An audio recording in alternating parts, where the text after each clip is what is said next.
Assalamualaikum warahmatullahi wabarakatuh. Perkenalkan, nama saya Muhammad Aswari. Saya CGP angkatan 6 dari SMA Negeri 1 Sampang. Dalam video kali ini, saya akan memberikan pemahaman ataupun penjelasan mengenai koneksi antar materi dari modul yang sudah saya pelajari, yaitu modul 1.4 tentang budaya positif. Nah, kira-kira seperti apa? Silakan disimak videonya sampai selesai.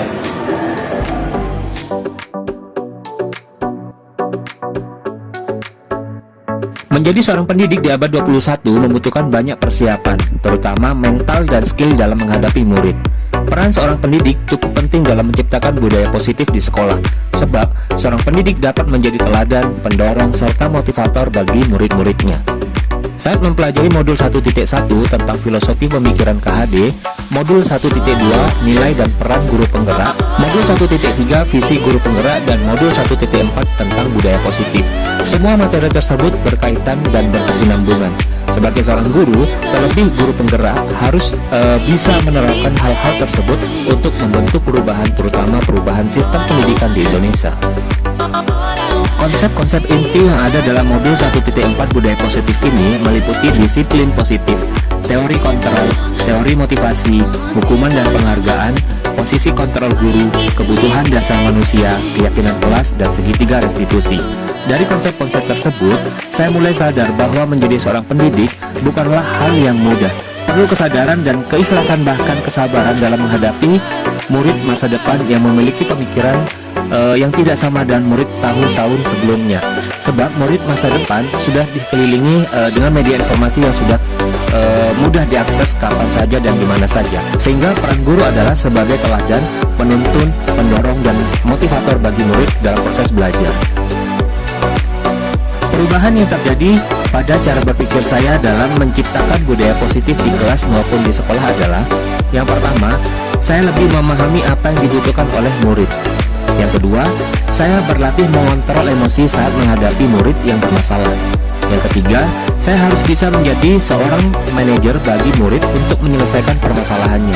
Yang keempat, saya semakin paham dalam penerapan atau cara memberikan hukuman atau apresiasi yang benar. Yang kelima, saya belajar menerapkan segitiga restitusi di sekolah. Pengalaman yang pernah saya alami terkait konsep-konsep inti budaya positif adalah: saya pernah menghadapi murid yang telat masuk kelas setelah pergantian jam pelajaran.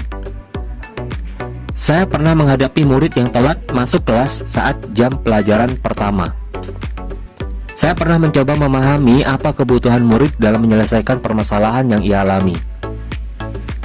Saya pernah berusaha mengontrol emosi walau sebenarnya sedang merasa kesal saat menghadapi murid yang bermasalah. Saya pernah memberikan hukuman bagi murid yang mungkin hal ini bisa salah untuk perkembangan belajarnya, terutama untuk kedepannya. Saya pernah berusaha membantu murid dalam menemukan potensi dalam dirinya dan lain sebagainya. Perasaan saya ketika mengalami hal-hal tersebut jelas campur aduk, sebab sebelum memahami materi dalam modul budaya positif ini, saya terkadang lebih mengikuti emosi yang muncul dalam diri saya. Akan tetapi setelah mempelajari modul ini, saya merasa senang dan hal itu mampu mengubah cara berpikir saya dalam menghadapi kasus murid yang bermasalah. Terkait dengan pengalaman dalam menerapkan konsep-konsep budaya positif, saya sudah berusaha melakukan walau belum 100% baik. Saya masih perlu melatih diri dalam mengolah emosi, berlatih peka terhadap kebutuhan, belajar peserta didik, bahkan perlu konsisten menerapkan budaya positif supaya menjadi terbiasa ke depannya dalam berkomunikasi dengan peserta didik itu sendiri.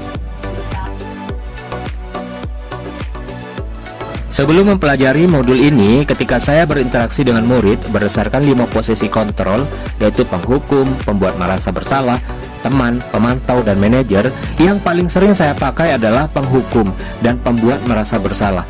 Karena saya terkadang belum bisa mengatur emosi, bahkan memang belum mengetahui bahwa ada posisi terbaik dalam menyelesaikan masalah, yaitu posisi kontrol sebagai manajer.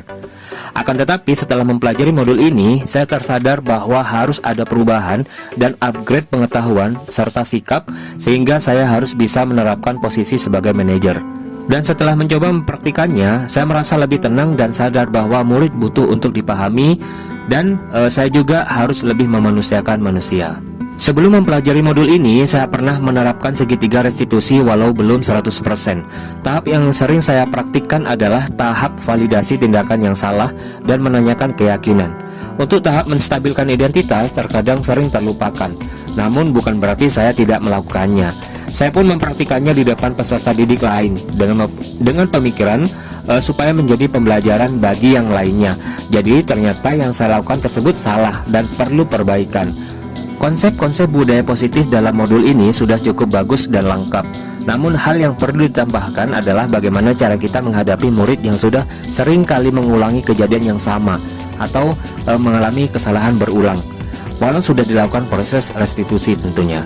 Nah, menurut saya ini tidak kalah penting untuk dibahas sebagai bentuk antisipasi dalam proses penerapan konsep-konsep budaya positif ke depannya. Baik, itu tadi pemahaman dan penjelasan tentang koneksi antar materi dari saya. Semoga bermanfaat dan jangan lupa tonton video lainnya ya. Sekian, wassalamualaikum warahmatullahi wabarakatuh.